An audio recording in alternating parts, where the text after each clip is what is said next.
Good afternoon. Welcome to Take 5. We're cooking steak today. Who knows that better than the folks at LongHorn? That's where you find our guest, Brandon Stepp. Great to have you with us, Brandon. Thanks, Sean. Give me one of these chef bump things. It's great to be here, sir. Thank you very much. All right. And what are we making today?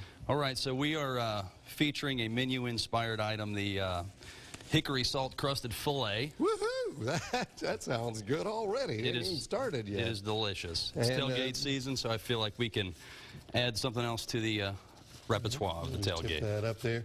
Now, what is hickory salt? That's something I'm not familiar with. It's a smoked sea salt, really? And it's got a lot of flavor. A little closer here. It's got a ton of flavor, so I think it's really gonna make that filet pop. All right, that sounds great. Now we're looking first. I guess the first thing that you want to care about when you're cooking a steak is what cut are you going to get? Absolutely, absolutely. So right here we've got a couple of 6-ounce fillets right here. They're going to be very lean, very tender. Tons of flavor. And then in the middle here, you've got, this is an outlaw ribeye. It's an 18-ounce bone-in ribeye. It's the most flavorful steak. It's definitely the most popular bone steak on our menu. And then, of course, you have the New York strip, which is going to be similar flavor to the ribeye, maybe a little more lean, less marbling through there. And so, all great choices. All right, to make a great steak, what do you need to do?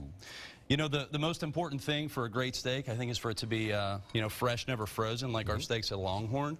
But also, you want to make sure that your grill is hot. In this case, we've got a saute pan here. We're going to go ahead and season up some steaks. I'm going to go ahead and grab this one here. Okay.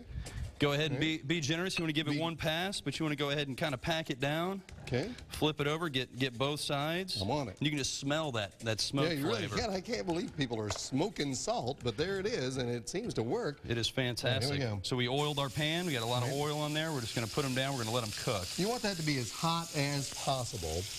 And with a filet, I am just guessing you don't want to overcook this. Well, that's a common mistake that a lot of people make when they're cooking steak, is they tend to overcook it, or it's going down on a grill that's not hot, it's not ready for it, or they flip it too soon and lose the seasoning. You know, what you're looking for is about 3 to 4 minutes. You want to flip that steak. You anticipated until my it's question done. Right there. Yeah, 3 to 4 minutes per side until it's where you feel comfortable with it. Continue to flip it, absolutely. Okay. You know, it's kind of tough. People that don't grill a lot of steaks have a hard time with getting that right temperature.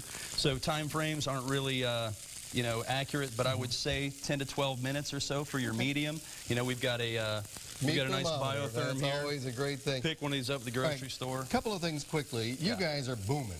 We are. We're busy. Yeah, it's good. All right, and the folks in Mobile, they had the big fire. They're coming back. Correct. That Mobile LongHorn will be reopening in January. All right. Find out more. Give them a holler there at 625-8960 LongHorn Steakhouse. That's where you find our guest, Brandon Stepp. Thanks for being here on Take 5. Perfect. Thank you very much for having me. Appreciate it.